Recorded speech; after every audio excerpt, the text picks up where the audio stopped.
नमस्कार दोस्तों, बरेली की आवाज चैनल में आपका स्वागत है। मैं विकास। शहर की ताजा खबरों के लिए बने रहे हमारे साथ।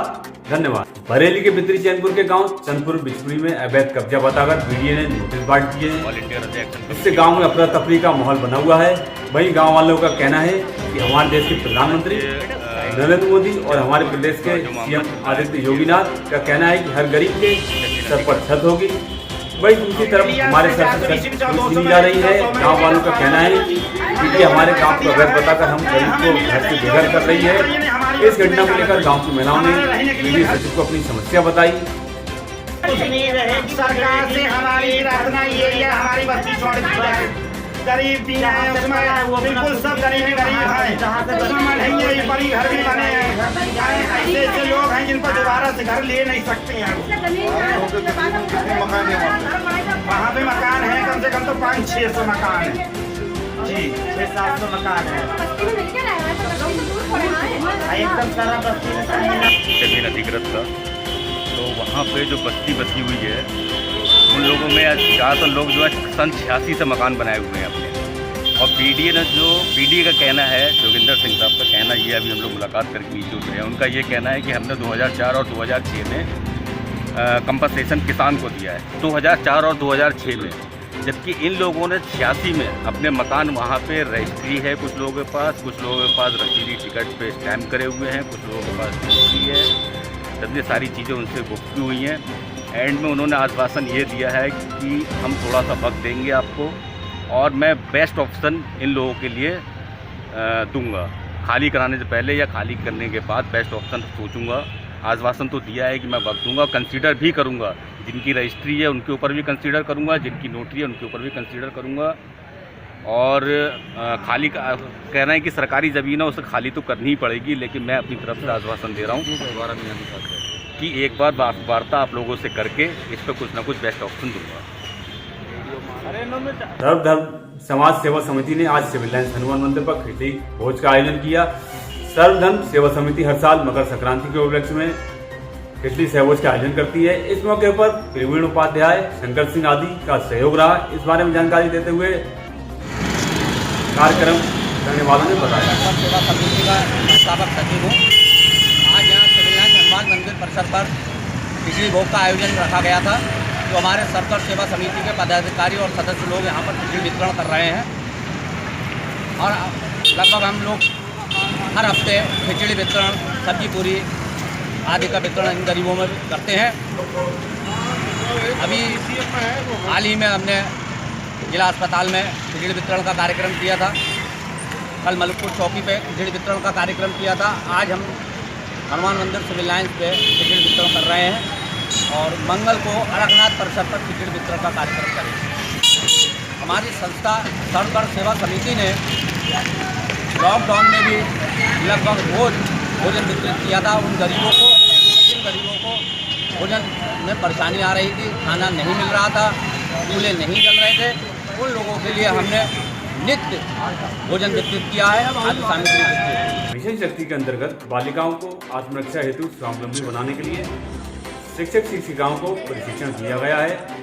बरेली के माध्यमिक विद्यालयों के शिक्षकों को आत्मरक्षा के गुण सिखाए गए हैं, जिसमें शिक्षक शिक्षिकाएं बालिकाओं को आत्मरक्षा कैसे की जाए ये सिखाया जा रहा है। इस कार्यक्रम का आयोजन मिशन शक्ति के अंतर्गत राजकीय इंटर कॉलेज में किया गया। इस बारे में जानकारी देते हुए FR इस्लामिया इंटर कॉलेज के क्रीड़ा प्रभारी शाहिद रजा ने बताया। क्या नाम भैया आपका? मेरा नाम शाहिद रजा है। मैं FR इस्लामिया इंटर कॉलेज से क्रीड़ा प्रभारी हूँ। ट्रेनिंग दी जा रही थी, ये आत्मनिर्भर के लिए ट्रेनिंग हो रही है। ये हमारी 15 दिन की ट्रेनिंग हुई थी, जिसमें हमारे पूरे शहर के माध्यमिक जितने भी इंटर कॉलेज हैं उनमें से सारे एक एक टीचर आए थे और ये आत्मनिर्भर बच्चों को बनाना है।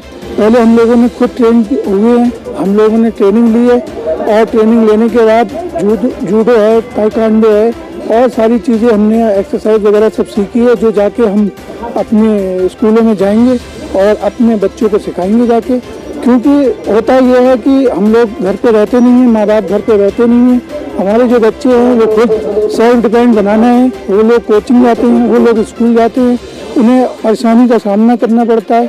क्योंकि बहुत से पेरेंट्स ऐसे होते हैं जो जॉब करते हैं, वो बाहर रहते हैं, ना तो वो माँ बाप की उनकी सुन पाते हैं, ना वो सुना पाते हैं। तो हम लोग ये ट्रेनिंग करेंगे, अपना बचाव कैसे करना है, सेल्फ डिफेंड कैसे बनना है और हमको कैसे बचना है। हम जो कि बच्चों को जितना सिखा देंगे कि हम लोग खुद इतना सीख जाएंगे कि हम बच्चों को इतना सिखा सकें कि आगे आने वाली उनकी परेशानी वो खुद अपनी सॉल्व कर सकें, और जो लोग और बाकी बचे हुए हैं उनको भी वो बच्चे सिखाएं जाके।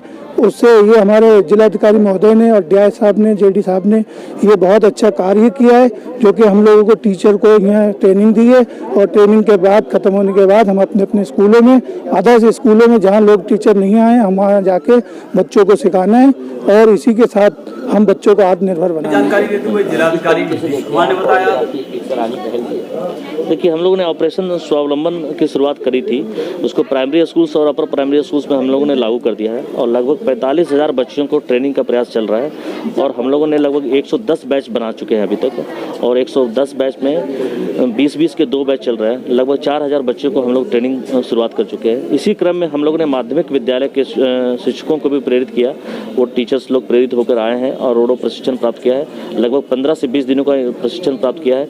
अब ये भी अपने बच्चियों को सिखाएंगे, ट्रेनिंग करेंगे जूडो कराटे का और स्वावलंबन की दिशा में हम लोग आगे बढ़ेंगे। और ये हम लोग जो अपने संसाधन है, जो सीमित संसाधन है, उसमें हम लोग बेहतर करने का प्रयास कर रहे हैं और लोगों में बहुत उत्साह है, सभी शिक्षकों में, प्रशिक्षकों में, कि हम बहुत बेहतर तरीके से अपने बच्चियों को प्रशिक्षित करेंगे जूडो कराटे में। आत्म सुरक्षा का भाव जागृत होगा और इसका एक सोशल इम्पैक्ट भी होगा कि वो महिलाएं आगे बढ़ेगी, जीवन के हर एक क्षेत्र में आगे जाएगी और स्वावलंबित होते हुए अपने स्कूल्स में आगे बढ़ेगी और ड्रॉप आउट की संभावना भी हमारी कम हो जाएगी। जो हमारा उद्देश्य भी है कि ड्रॉप आउट की संभावना कम हो जाएगी और बच्चियां जो है पूरे जीवन के हर एक क्षेत्र में सर्वांगीण विकास की ओर अग्रसर होगी, यही उद्देश्य है। और बरेली जनपद में primary schools, upper primary schools में ये अभियान स्टार्ट हुआ, इसके बहुत अच्छे परिणाम आए हैं। हमारे यहाँ कई जो महिला शिक्षक भी चाह रही हैं कि हम ट्रेंड हो और प्रशिक्षित करें बच्चों को और एक प्रेरणा के तहत ये चल रहा है कार्यक्रम और प्रदेश सरकार ने भी इसे बहुत सराहना की है। हमारे बेसिक स्कूल्स में जो ये कार्यक्रम चल रहा है और मेरा पूरा विश्वास है कि इसे प्रदेश में भी लागू किया जाएगा और बहुत बेहतर इसके परिणाम आएंगे और हम लोग जो संसाधन है, जो अभी उपलब्ध संसाधन में बहुत बेहतर काम कर पाएंगे। बरेली कॉलेज में मनाया गया शपथ ग्रहण समारोह। बरेली कॉलेज में सभी विश्वविद्यालय के बने नए संगठन में पदाधिकारियों का आज शपथ ग्रहण समारोह कराया गया। इसके मुख्य अतिथि क्षेत्रीय उच्च शिक्षा अधिकारी डॉक्टर राजेश प्रकाश रहे। उन्होंने कर्मचारियों को शपथ दिलाई। सभी ने बरेली कॉलेज से अध्यक्ष चुने गए संजय सिंह को शुभकामनाएं दी। इस अवसर पर संगठन के उच्च शिक्षा अधिकारी को अपनी 10 सूत्रीय मांगों का ज्ञापन भी दिया गया। संगठन के पदाधिकारी ने जानकारी देते हुए बताया, जो कार्यक्रम है किस उपलक्ष्य में कार्यक्रम है, क्या कहना चाहेंगे इस बारे में? विजेंद्र पाल सिंह, चतुर्श्रेणी कर्मचारी संघ समस्त महाविद्यालय NGT रोहिलखंड विश्वविद्यालय बरेली से महामंत्री हूँ। आज का जो कार्यक्रम है हमारा शपथ ग्रहण कार्यक्रम है, जिसमें हमारे बीच में आज मुख्य अतिथि क्षेत्रीय उच्च शिक्षा अधिकारी परिक्षेत्र मुरादाबाद बरेली उपस्थित हैं। आज हमारा शपथ ग्रहण कार्यक्रम में जो मेन हमारी एक मांग पत्र भी, हम 10 सूत्रीय मांग पत्र देंगे। मांग पत्र हमारा है जिसमें शासकीय महाविद्यालयों के कर्मचारियों को ड्यू डेट पे ही सेवानिवृत्त किया जाता है, जबकि अन्य सभी बेसिक, माध्यमिक या अन्य राज्य कर्मचारियों को महीने की अंतिम दिनांक पर सेवानिवृत्त किया जाता है। ये हमारी मांग है।